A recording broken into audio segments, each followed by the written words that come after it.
I think that Ivanka Trump, for example, in that clip that you just showed, she's a wonderful asset to the Trump campaign. But we're going to see this week in Philadelphia who the Democrats are going to roll out to. There is 69 million millennials who are eligible to vote in this upcoming election, almost as many millennials as there are baby boomers who can actually vote. And despite that, though, only 46% of eligible millennials voted in the past 2012 election. So campaigns really need to figure out, both Trump and Clinton, and by the way, some of these third-party candidates that are polling pretty well with millennial-age folks.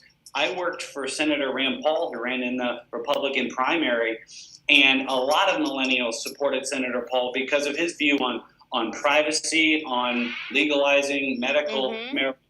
Issues like that are what are really speaking to millennials. Yeah, and Vincent, Bernie Sanders seemed to know how to tap into this generation, not just from his message, but also getting this ground roots movement going. I mean, he proudly says that he got millions of Americans, many of them millennials, to register to vote for the primaries for the very first time. I mean, he excited this demographic, and millennials don't necessarily chip in $10,000 or will put in $30,000 at a plate for a dinner.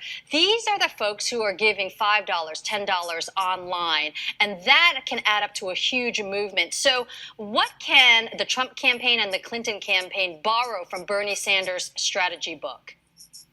Well, look, there's no doubt that Bernie Sanders was the candidate on the left for the millennial generation. His campaign spent unprecedented amounts of money, even amongst Democrats, more than the Obama campaign, I believe, on their digital operation. And as you just mentioned, he raised a lot of money back in $10 increments, selling items on his Bernie Sanders store, getting people to put supportive Bernie yard signs in their college dorm rooms. He did a wonderful job of that. But if you look at what Secretary Clinton's doing from her campaign, she's doing some pretty cool things to reach out to millennials too.